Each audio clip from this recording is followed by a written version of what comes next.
UFP, the United Federation of Podcasts.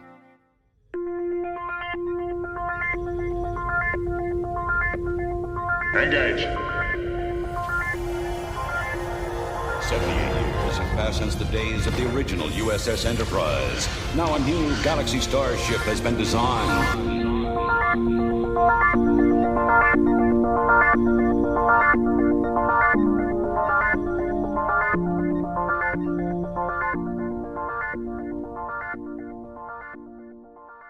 Transporter Chief, beam our listeners aboard.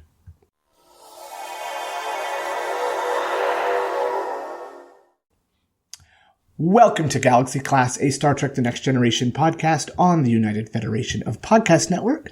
I'm your host this week, Diplomatic Standard Bearer Kevin Scharf, and with me are Counselor Amy Nelson and Head of Astrophysics, Joe Keegan. Hello. Hello, Kevin. How are you? I'm going to, this week, I think I want to be head historian.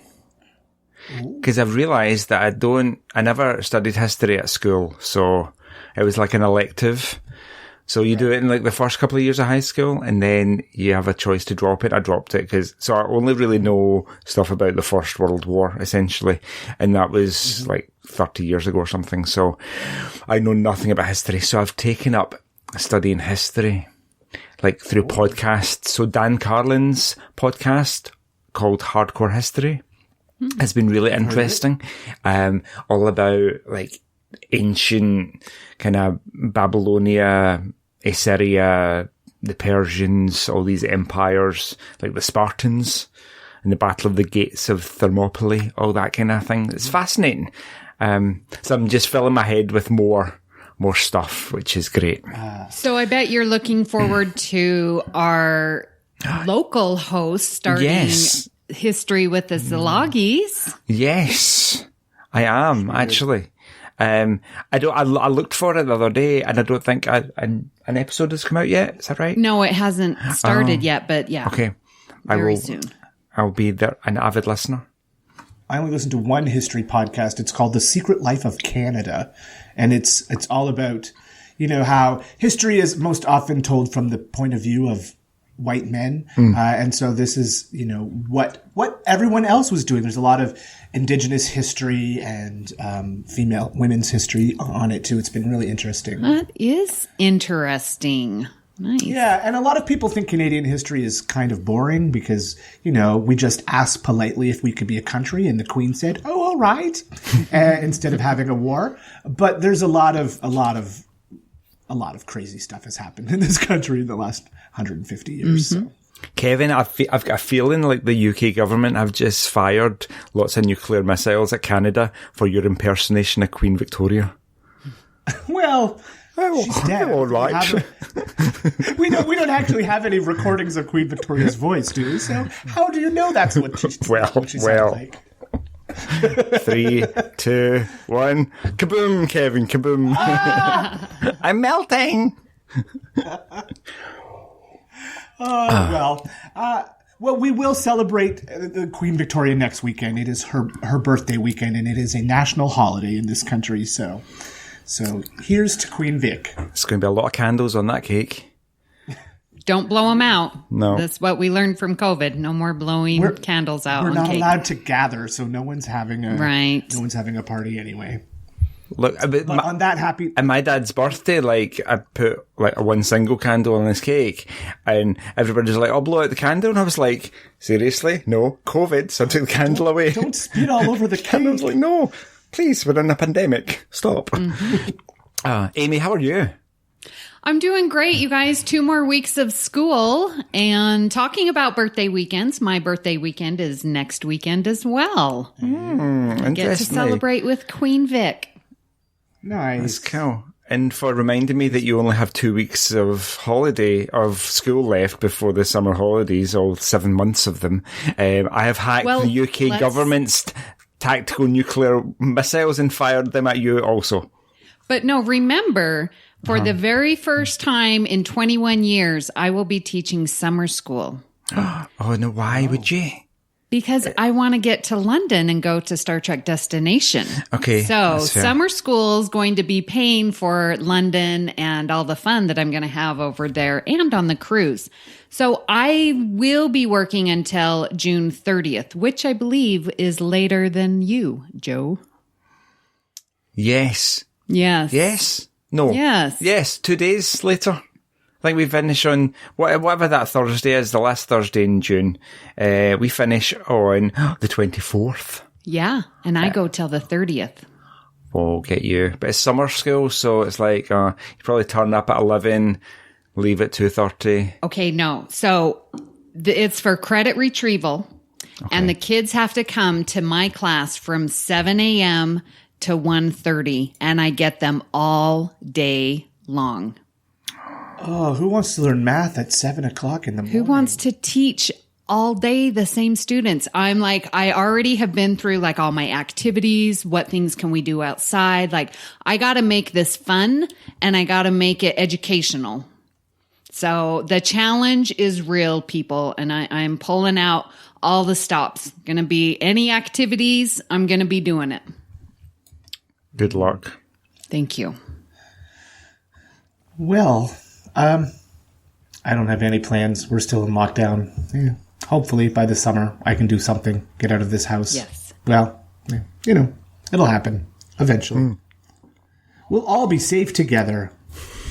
Hey, can I do just a very quick special shout out to a wonderful listener, Christian Alonso, who sent me a lovely care package. And I truly just want to thank him from the bottom of my heart, and such a great friend. We have traveled together. I've stayed at his house and met his partner, and just a wonderful, fabulous guy who also is a teacher as well. So like we have a lot in common, and he sent me, heard on the podcast that I was wanting Star Trek The Next Generation companion, and I got it in the mail this week. I was so overcome, just so happy. So thank you so much, Christian. Love you, love you, love you.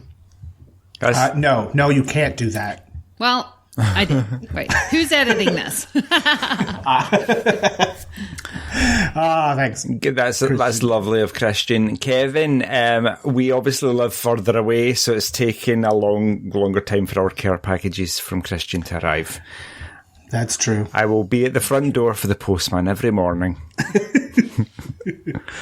Well, shall we begin the meat of this episode? Why don't we start by checking the communications array and see if we have any comments from our listeners.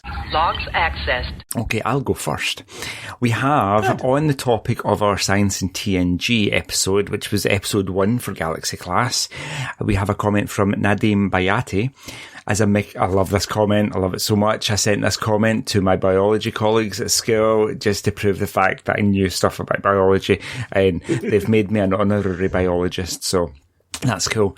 Nadim says, as a molecular biologist, I was quite impressed with Joe's description of protein expression from DNA to mRNA to protein. I like the ticker tape analogy, but think it was transfer RNA that slipped your mind. Great episode. Thank you, Nadim. That's just fills my heart with joy that I know that sometimes when you speak about science, you are kind of half convinced that somebody's going to call you out that you're talking a load of rubbish. So when an expert says, no, I quite like that, just is such affirmation. So thank you. Thank you. We have Dan Smithwick, who's talking and commenting about our Guinan episode. Hello, Amy. Thank you again for another wonderful episode of Galaxy Class in which you discussed Guinan and all of her various wonderful appearances in TNG. I love the part where the three of you did the reading, taking the parts of Guinan, Wesley, and Riker. So funny. I want to give a plug for the book Star Trek Stargazer No. 4, Oblivion by Michael Jan Friedman, which describes the first time that Picard meets Guinan early during his captaincy of the Stargazer. That novel is a wonderful bookend to Time Zero, which shows the first time that Guinan meets Picard. Though it's not an exact parallel, I've come to think of Guinan and Picard as being very similar to Doctor Who and River Song. They meet at different points in their lives in different stages of their wisdom, and they employ that wisdom to mentor the younger, more naive version of their friend. Well, Dan, thank you so much for sending us this message. We really appreciate it. I'm not, however, familiar with Doctor Who, so I will take your word for that. But it sounds interesting. Do you know, I've watched, I've not watched recent Doctor Who, within the last year or two. But I'm familiar with the Doctor and River Song. And yeah, he's right. It does, people meeting each other out of time in various junctures in their own timeline is kind of really analogous to Picard and Guinan. So good call on that one, Dan. Thank you. So Doctor Who stole it from Star Trek because in this case Star Trek came first. Obviously. But I love the Doctor and River on Doctor Who. I've been a Whovian since I was a kid, and they're a really great couple. And it never dawned on me to make that comparison. Me neither. Until reading this, but because on Doctor Who, the first time the Doctor meets River is the last time River sees the Doctor. It's wow. Fun. It's twisty, timey-wimey, wibbly-wobbly. It's very cool. Christos Generis said, Joe Keegan, good discussion. I'm glad you stuck to your guns about the Picard-Guinan speech in Best of Both Worlds Part 1. I was literally yelling in the car yesterday. I know, Christos, thank you. Seriously, my hosts were trying to lie to me. It's I felt like my mind was being deceived. I think they were trying to, I felt like I was in a straitjacket. I felt like Captain Sisko or Avery Brooks' character in that episode where he's... At the end. Yeah, what was that episode? You know the episode I'm talking about. And he ends up writing on the wall. He was writing on the walls and everybody's telling him he's crazy, but that was me. I'm not crazy, so thank you. Well, we just really did that so that you listeners could have reason to yell at the car and, make you feel smart and boost your confidence. We're just doing it. We're just thinking of you. Thinking of the listeners while trying to take down the other hosts. Yes, it's a 2-for-1. We're doing it for you guys. Christian Alonso, second shout out this episode. Fun discussion. Joe's favourite Guinan moment made me think of another famous sci-fi franchise. I've been rewatching Doctor Who. I don't think if we never saw the jumps in time, meeting Guinan and others at different times in their histories, that what we saw later with the Doctor and River Song would have been as successful. Thank you, Christian. And again, another very good point about the Doctor and River Song and Picard and Guinan. Is Picard the Doctor? In real life, is a kind of cross-universe timey-wimey? Oh, who knows? Maybe. He could be. When I was a kid, I used to write, I think I mentioned this on the podcast, that I had this story in my head where Doctor Who and Star Trek The Next Generation crossed over all the time. And I used to write stories about that because that's what you do when you're a young fan. We should do a reading on podcast of your fan fiction. Oh, I think it's long gone. No. And whether I ever wrote it or it was just something I fantasized about, I don't know. Okay. I don't know. Well, why don't we jump right into the meat of our episode, which is this week's Batleth battle. This is the captain. Senior officers will report to my ready room immediately. So, the Batleth battle this week was Half-a-Life, Season 4, Episode 22, versus the Icarus Factor, Season 2, Episode 14. And this did generate quite a few comments on our in the Federation Council chambers on the posting that we did there, the poll. So why don't we take a look at some of the comments here? I'll start. Casey Pettitt said, Half-a-Life is one of the best Lwaxana stories in TNG. The Icarus Factor just kind of pisses me off. I don't know. I just don't buy the rift between Riker and his father. And really, Ambo Jitsu? Yeah, I'm sure we'll get into that a little more when we get into the meat of the episodes, but I agree. Half-a-Life is a fantastic Lwaxana episode. Agreed. Yeah. We have Vera Bible writes, while I enjoy the fact that we learn some juicy gossip in the Icarus factor, and she's quoting from previous host of Earl Grey, Pulaski banged Riker's dad, LOL. I totally remember that too. Half a Life is one of the best episodes of TNG. So for me, there's no contest. Well, Vera, thank you so much. And yep, every time I think of or hear of the Icarus factor, that is the quote going through my mind. Another comment from Stuart McElwain. Despite an excellent performance by the wonderful David Ogden Stiers, I find Half a Life pretty boring. The Icarus factor has family drama running all through it, and Mitchell Ryan as a great Kyle Riker. Worth telling data to be gone in 10 Forward is hilarious. Controversial there, Stuart. And Josh Brewington said, I like them both, but my vote goes to Half a Life. It was sad and hopeful and sad again, but made you think about different cultural attitudes toward life, death, legacy, and family. Icarus Factor had good second season camp and the sweetest American gladiator in space scene between Riker and his dad. So yeah, there is good to be found in both episodes. I Absolutely. So why don't we get right into it? And we'll start with Half a Life. Who would like to summarize Half a Life? Well, I would, because I would like to read the summary from the TNG Companion, if you don't mind. Oh, well, go right ahead. Okay. Use Larry Nemechek's words instead of your own. That's fine. Picard is nervous when Troi's mother returns for a visit. But this time, oh my gosh, that's a word I don't know. Ebullient? Ebullient? Ebullient? How'd you spell it? Ebullient. Ebullient, yeah. It means effervescent or... Oh, wow. Cheerful and full of energy. Well, that does describe Lwaxana. She has her sights set on Dr. Timothy, a quiet scientist who's abroad to test stellar ignition theories that may enable him to save his world's dying star. Timothy, who invested his life's work in the plan, is crushed when it eventually fails. Lwaxana can't understand why he's so despondent until he tells her he's nearly 60, the age of the resolution, a ritual suicide to save children the burden of their parents' aging. Enraged, Lwaxana demands that Picard intervene. He can't, of course, so she turns on Timothy herself. Why doom his entire world by committing suicide when his research is so close to success? At first he resists, but eventually he agrees with her and seeks asylum.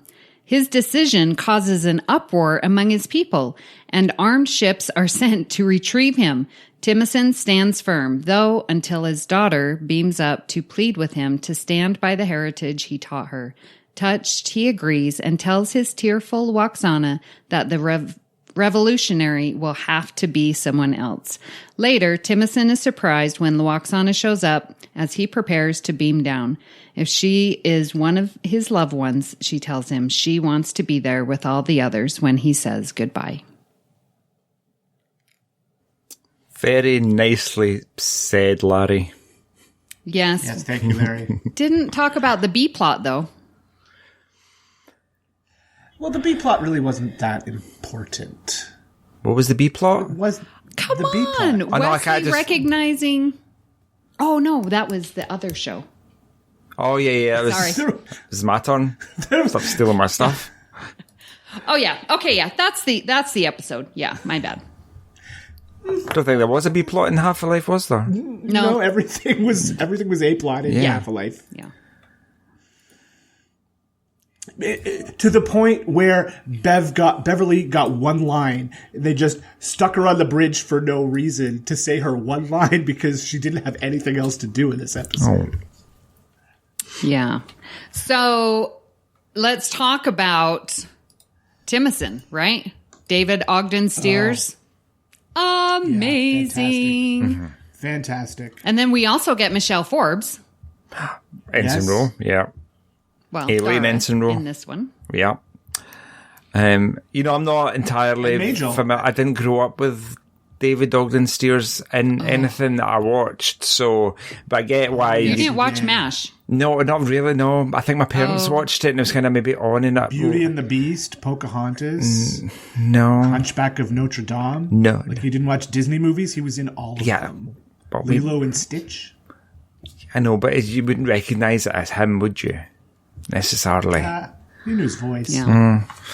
So yeah, no, I get why, like, you guys all get excited about David Ogden Stiers, and he is a very good actor. But yeah, what was I going to say about Half-a-Life? It's always been one of my favourites, and I think it's the first time where we see Loxana not being super annoying.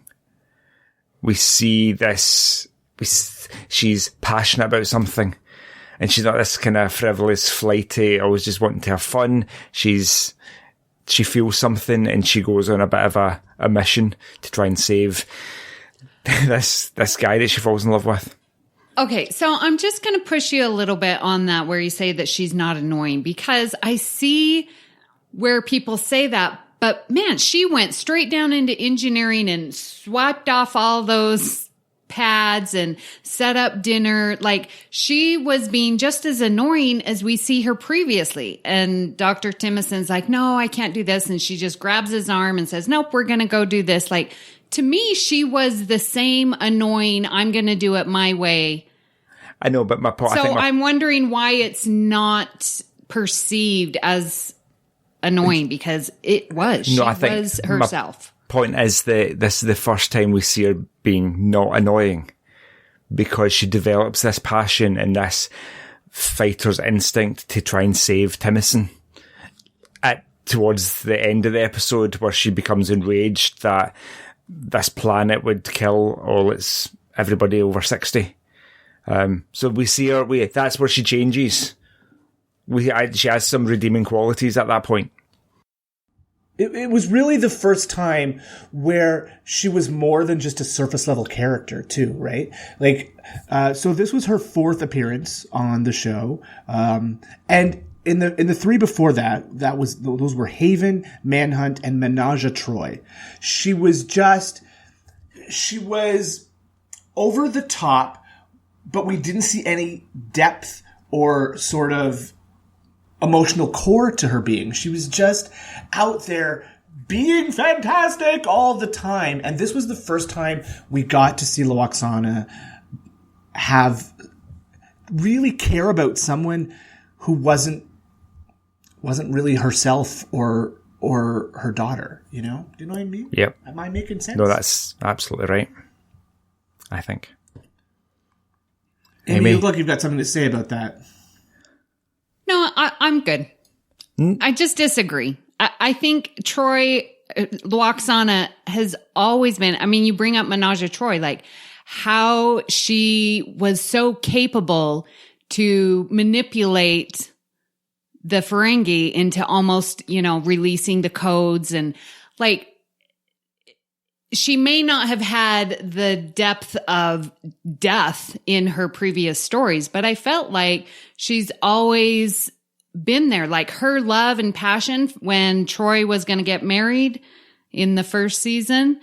That was Haven. Yeah, Haven. Like, yeah, she's annoying, but that's her passion. She wants this wedding to be fabulous because she wants her daughter to, have the best life possible. And this is what's been arranged and whatever. I just feel like I see why people say it, but I would like to point out that she's been fabulous all along, in my opinion. I agree. But I think her fabulosity has been one note, was one note up to this point. She was always on, and always the woman that Captain Picard tried to run away from, and always the person who wanted to be the center of attention in every situation. Whereas in this time, something has happened to someone she cares about, and it has changed her. It hasn't changed her, but it brought out this other side of her. This less. At that point, it wasn't about her being fantastic. It was about, I need to get this done. And it really hit her emotionally. And to see her change like that, I think that's why this episode really stands out for people who are fans of Loxana. I think. On you go. Real quick. I think I see this episode, and I would agree that in this episode, she becomes vulnerable. And we haven't seen her vulnerable before then. Even though she's just as brilliant, we get a vulnerability. Yep. Joe? I think she explains it herself quite well, the character, when she's talking about the traditions on Beta Z and how once upon a time there were big extravagant wigs that contained cages for small animals, and people just did it and it became part of the tradition until one day some strong woman decided no, because it was cruel to the woman to have to wear this big heavy cage wig on their head, and it was cruel to the animal to have them encaged. So it took some strong woman to decide no, this isn't the way things should be, to stop wearing the wigs. And I think that's where we see, I think the character of Lwaxana was that cage-wearing wig character. Oh, a bit self-centered, a bit kind of flighty, and just doing the things in life that were fun. But now we see her kind of coming down to earth, having a bit more gravitas and fighting for something that she really believes in, i.e. taking off the wig. I really think that without this episode, we couldn't have gotten the really emotional Lwaxana that we got in Dark Page, or the really vulnerable woman who shows her vulnerabilities to Odo when she appears on DS9. Yep. Without this episode, we wouldn't have seen that change in her. It would have been more abrupt, I think. What's the episode where she's sort of mothering Alexander? That is Cost of Living. Yeah, and that's after this one. That's after this, too. I really think Cost of Living is good because, again, she becomes vulnerable. I think you're right, this episode is where we get to see her vulnerability, and then we see it time again with different issues, and it is brilliant, yeah. I think we're going to have a lot to talk about when we do our Lwaxana Troi character study. Yes. So what about importance to Star Trek canon? Is there anything really that was a holdover into future episodes? Maybe just... the only thing I can think of is Lwaxana's vulnerability. Yeah. Like, plot-wise, there's nothing major that shakes the Federation or... I think you're right. I don't think there is anything. However, Lwaxana is played by... What's her actual name? Is it Majel Barrett Roddenberry or just Majel Barrett? Majel Barrett. Majel. I always say Majel. That's my accent. Majel Barrett. Okay. When did she change it? Not until after this, because according to the companion, Lwaxana Troi is played by Majel Barrett. Okay, cool. Yeah, I think the biggest part of canon is the fact that Majel Barrett plays Lwaxana Troi, and she was married to the creator, Gene Roddenberry, so it makes her super important to the franchise, and so, because she was in it, it makes this episode important to the franchise. And the fact that it's a favourite of lots of fans kind of makes it important as well. But in terms of storyline and arcs, it doesn't really have much that we see continue on. Agreed. But character-wise, I think it's very important. Yes. To Lwaxana anyway. And guest stars, I'm just saying. You can't, David Ogden Stiers. You can't get any bigger than Majel Barrett, David Ogden Stiers, and then Michelle Forbes. Well, Carol Stroiken is Mr. Holm. Yes. Oh, right, he's there too. I love Mr. Holm. And Cole Meany. Well, yeah. He's just part of the furniture, isn't he? Yes, he is. Yeah. Literally the guy with the most boring shift on the starship, standing, waiting for somebody to arrive or leave. I love what Troi says to Lwaxana when she's trying to beam down, and she's like, he's obeying his orders. Well, those orders don't apply to me. No, they apply to him. And Lwaxana, don't use that psychobabble on me, blah, blah, blah.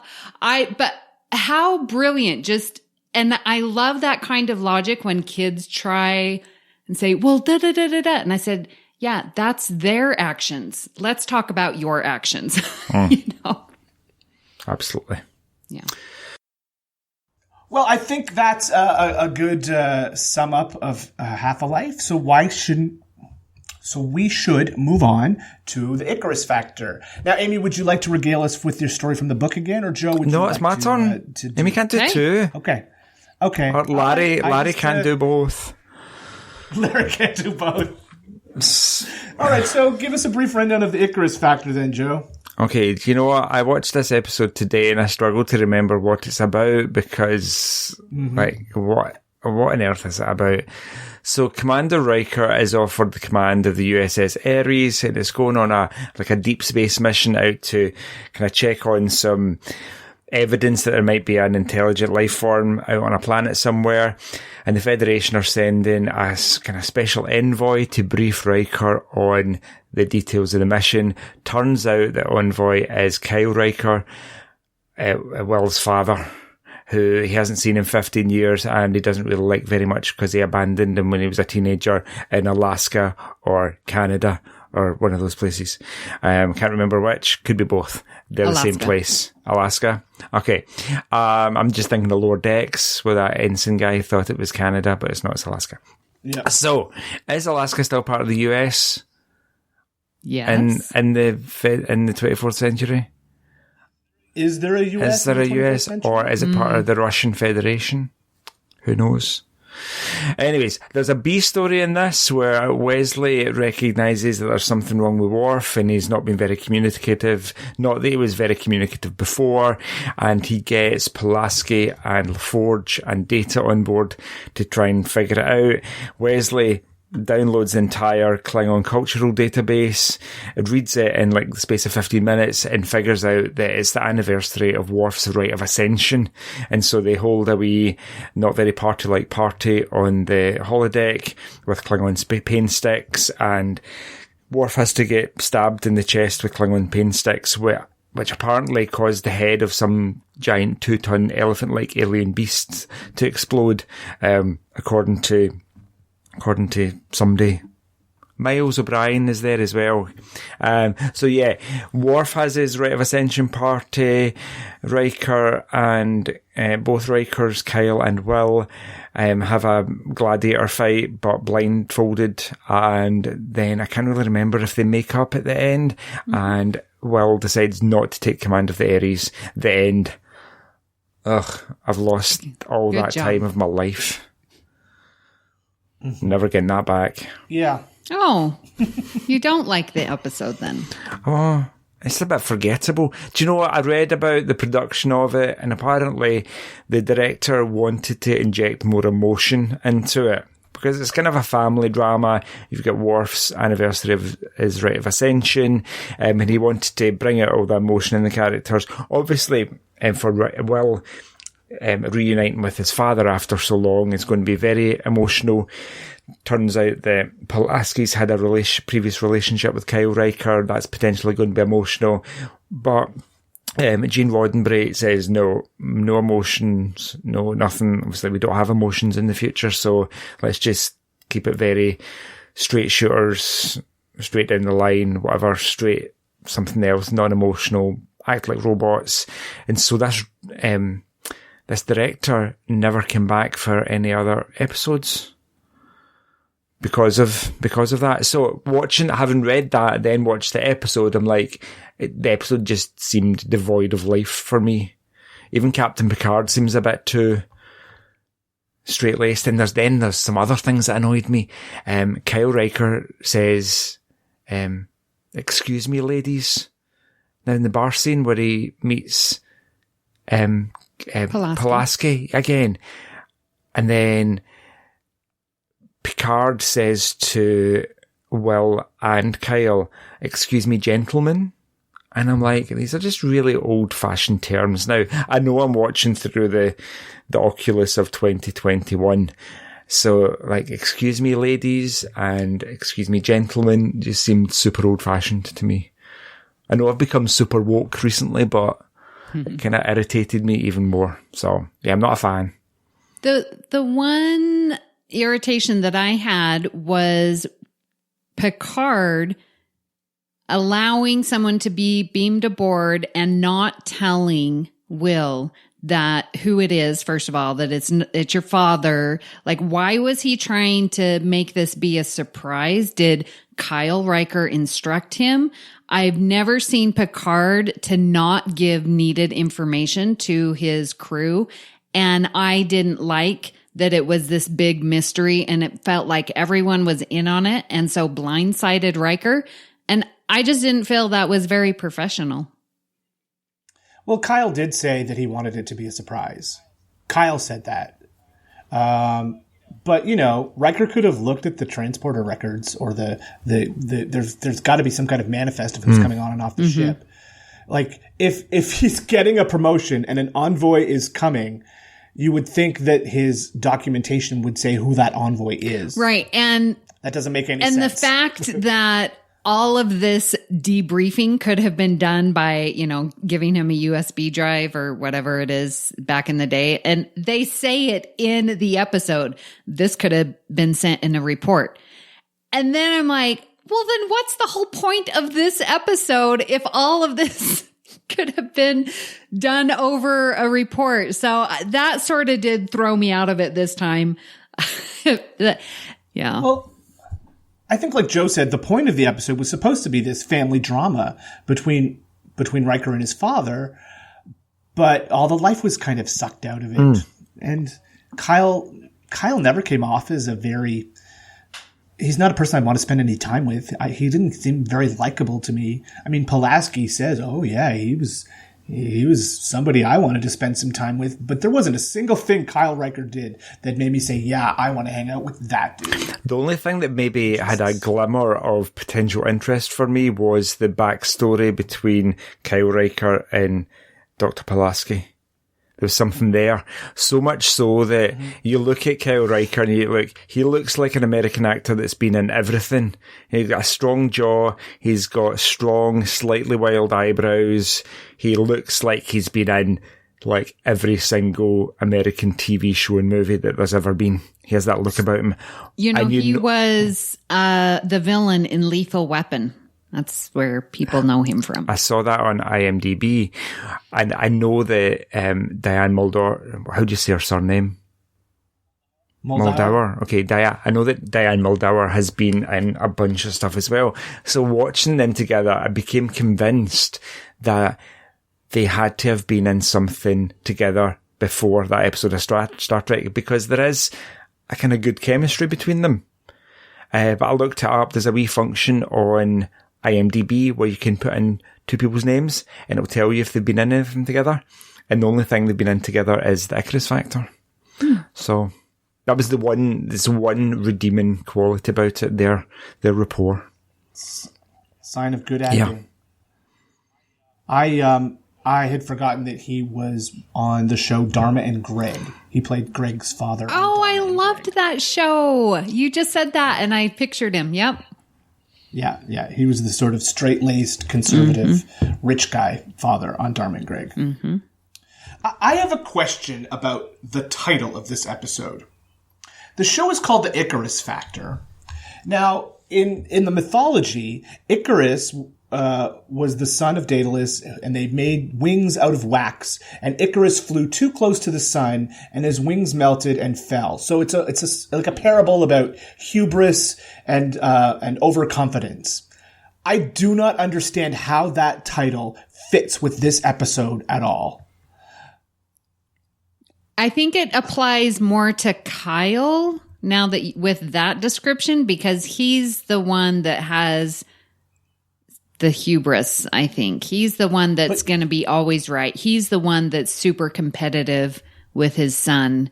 He's the one that thinks that he raised his son right. And if it weren't for me, you wouldn't be where you are. I guess. But it still doesn't, it doesn't fit with the tone of the episode, in my opinion.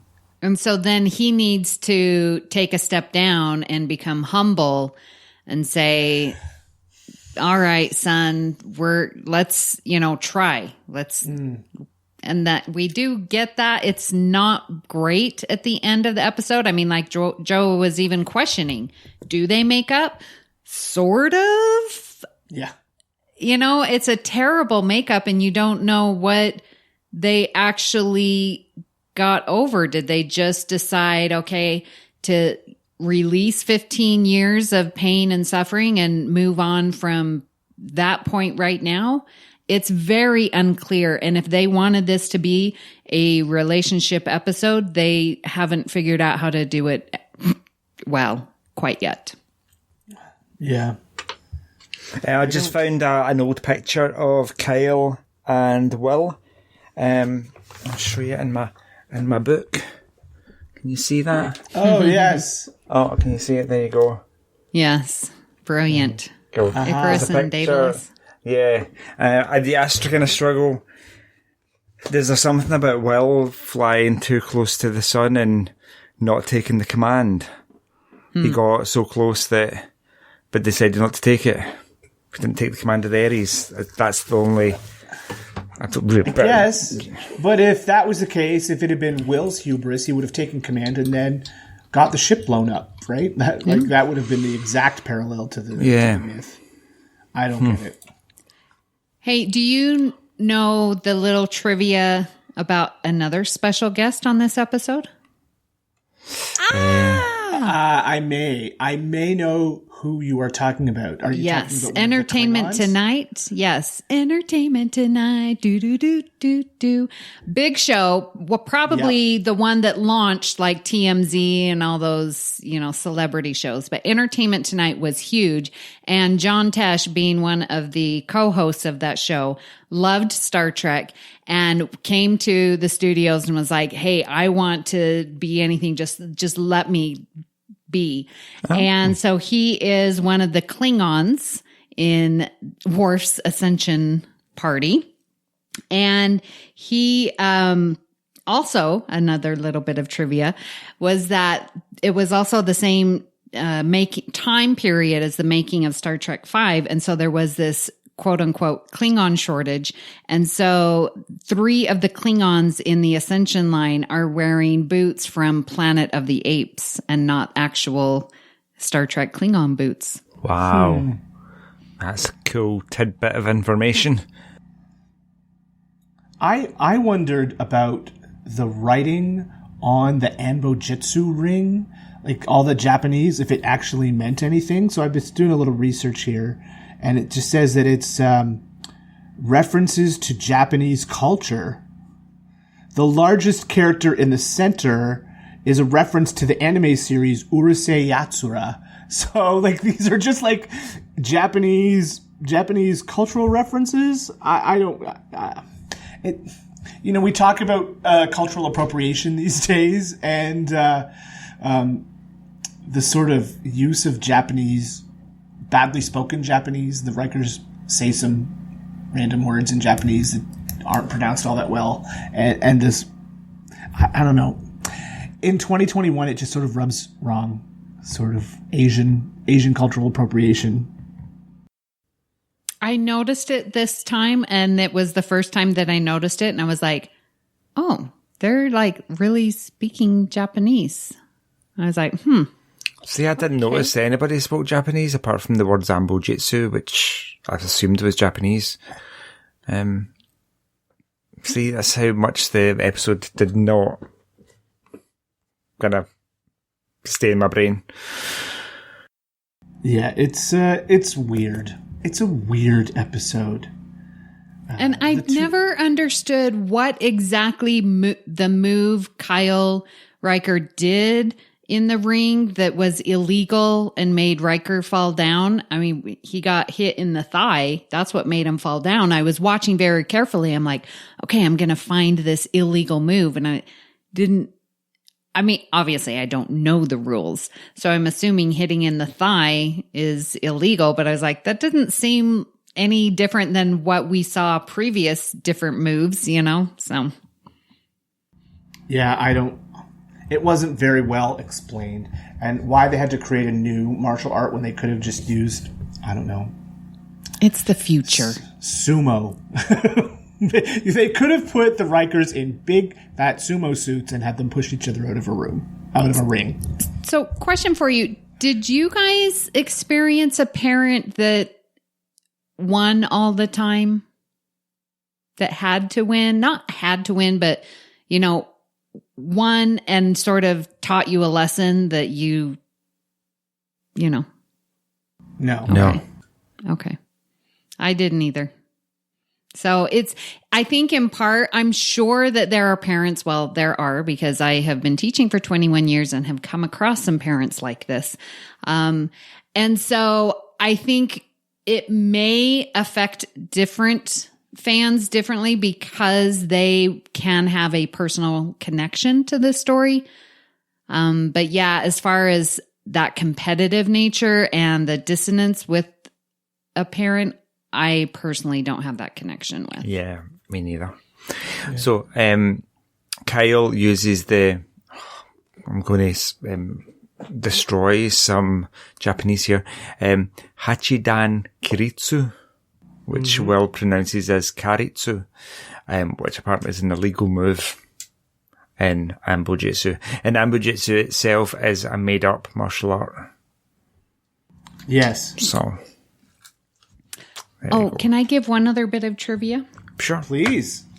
So where Kyle Riker met Pulaski was introduced in the original series, The Tholian Web. Oh, really? Yes. It says, are mentioned here in connection with a conflict a dozen years earlier, an attack that almost killed Kyle Riker and introduced him to Pulaski. So there you have it. The TOS connection. Interesting. This is one of those episodes that I think the new show Lower Decks is based off of, where you've got the A plot, which is obviously Riker and his father, and this B plot, which is everybody else having wacky hijinks, in this case, trying to make Worf happy by beating him with pain sticks. And the two plots never cross over. Not once. They don't even invite Riker to the Ascension Rite anniversary. I don't find that great writing. I agree with you. They were just two independent, okay written, okay executed stories, unfortunately. I've just remembered the little plot point about when Troi goes to see Riker and she's really upset that he's going to leave. Mm-hmm. And that maybe twinged a little heartstring in me. I was like, oh no, poor Deanna. She's sad. Her love is going to leave. But that was it. Yeah. It was weird because she's like, I'm supposed to know how others feel, but my emotions are too strong. And it was a very weird, it didn't seem fitting with her ability. And so, yeah, I agree with you on that. In a bit of Troi related news on this episode, this was the first time we ever saw her office. And yes, I saw that. Yeah. So that's a little bit of Star Trek canon, I guess. Yes. Oh, so it was premiered on the 24th of April 1989, and then we got to see it in the UK on the 24th of July 1991. Oh, wow. 2.5 years later. Yeah. It's nuts. Well, you didn't miss much with this one. True. Oh, did I let my feelings show? So, but do you think that there is importance to Star Trek canon? I'm going to say a lot more than Half a Life, because here we've got Riker turning down yet another promotion to captaincy, which definitely plays into Star Trek canon. We have Troi's counseling office. That, of course, is huge. We have the relationship between Pulaski and Kyle Riker, which I think adds to that canon. We have Will and Thomas talking about Kyle visiting later on in Second Chances. Oh, yeah. We do. We get a call back to that. Yeah. We have Worf again with going on his ritualistic and culture and bringing, and I think it's allowing his family here on the Enterprise D to be a stand-in and allowing them to participate in his Klingon culture and building his family. We had callbacks you mentioned to TOS and the conflict with the Tholians. See, this one by far has a lot more importance than Half a Life. You can't argue that. Yep. So the Icarus factor wins it for this round of the Bat'leth battles.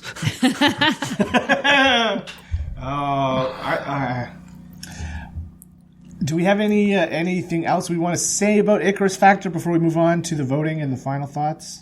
I don't think so. Okay. So, we did the Facebook poll. We also did a Twitter poll this time, too. Both of them had Half a Life coming out on top. Facebook, it was by a vote of 19-1. On Twitter, it was 2-1. So please follow us on Twitter. We'd love to get more votes on the next poll. But in both cases, Half a Life came out on top. So with that, why don't, instead of going around, why don't we all say which episode we want to go forward and see if we all agree this time. Okay. On the count of 3, say the name of the episode you think should advance. Okay, so 3, 2, 1, then say it. Yes. Yeah, I'll go 3, 2, 1, boom. Speak, okay. Yeah. All right, here we go. 3, 2, 1, Half a Icarus Life. factor. What? Amy, Okay, contrarian. No, listen. I was so on board with going Half a Life. Absolutely. But with this discussion and with the summary guest stars and importance to canon, I talked, you guys talked me into saying the Icarus factor, way more important in canon. The guest stars, I think, I sort of give to Half a Life, but I'm just going to be the contrarian. Yes. I think the canon really is important in Icarus factor. Oh, I thought we talked about canon with the growth of the Loxana Troi in Half a Life, but all right. Hey Zoom, delete Amy. So I'm sure listeners will have feedback on this vote, so please direct them to us through email, Twitter, and Facebook. We'll be happy to forward any hate mail to Miss Amy Nelson. Yes, absolutely. So by a vote of 2-1, the Half a Life will be moving on to the next round. Let me see. Now, if I was a tiebreaker, I would have gone Half a Life because Half a Life does really deserve. But I knew you two were going to go Half a Life, so I just wanted to give Icarus factor. Can you imagine we both went the contrarian? We would have had to do a revote. we would have had to have kind of made this our last episode and kind of joined another network. Half a Life, that's why. Yeah. I would have gone around the streets with a moustache and a wig on to disguise my appearance. Okay. Oh dear. So our next Bat'leth battle is an interesting one. It's season 6, episode 4, Relics, which is a fan favorite starring Mr. Scott from the original series, versus the 2-parter Redemption, which is the last episode of season 4 and the first episode of season 5. So this is the first time that we have done one of these where we're putting a 2-parter into the Bat'leth arena, which I think will make it quite interesting. I'm very excited and I'm glad that we're doing the 2-parters as one because it really does need to be the one story against another story. It's not fair to a half a story to go up against something else. Yeah. Right. I can't call this one. Like this with the Icarus factor in Half-Life, it was easy. Half-Life for me. Relics, Redemption, I don't know, it's all down to the discussion. Just trying to find here what Half-Life will be going up against in the next round, because we're still in that point where there were lots of buys. And it is Cupid is what Half-Life will be going up against. Okay. And there's Half-Life through to round 3. Oh, you're that confident already, are you? I'm always willing to be coerced into voting for something different. So, well, we know my opinion of Vosh, so. Incoming transmission. Well, with that being said, we would love to hear your thoughts on today's show, and we hope you will join the Facebook group Federation Council Chambers. You are welcome to start conversations with us or add any general Star Trek info you want to share with the group.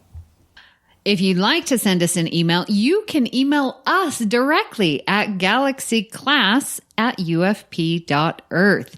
And we will definitely read your email on the show. We'd love to get an email from you.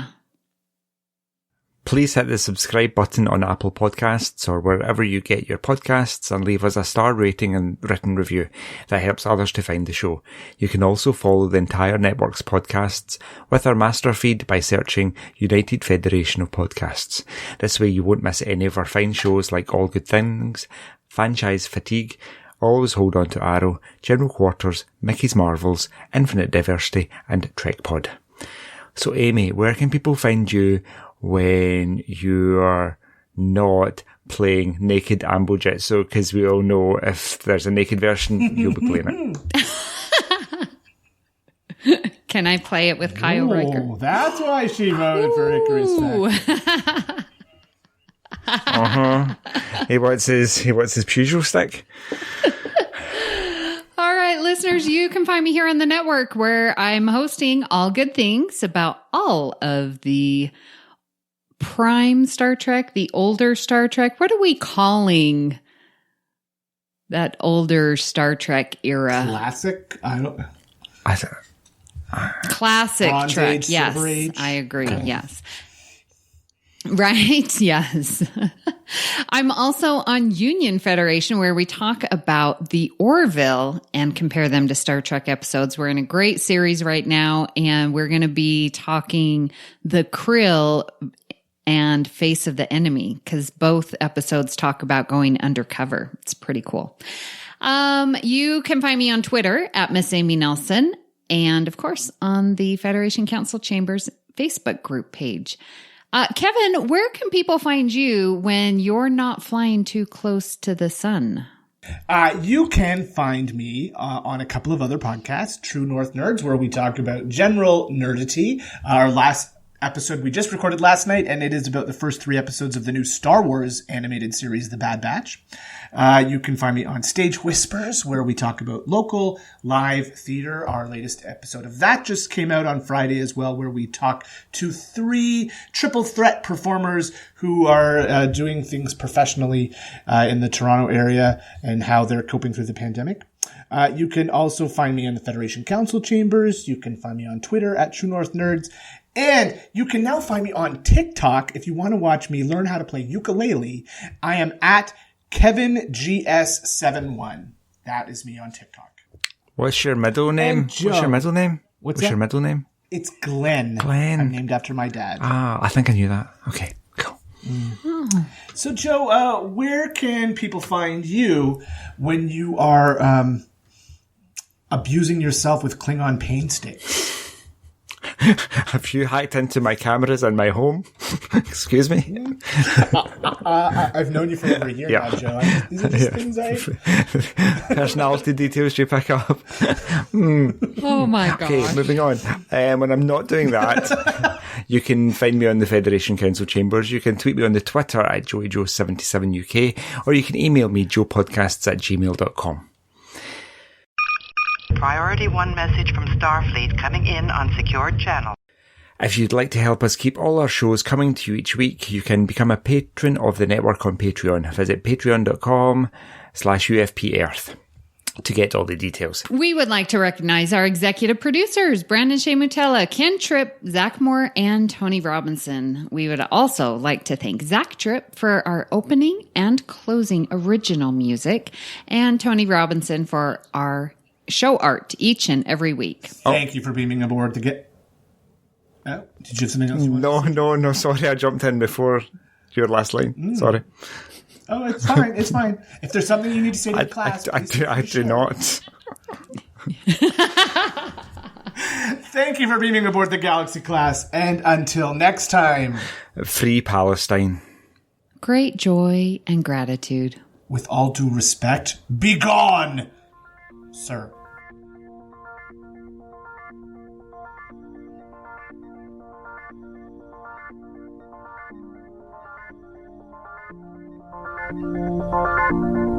Engage.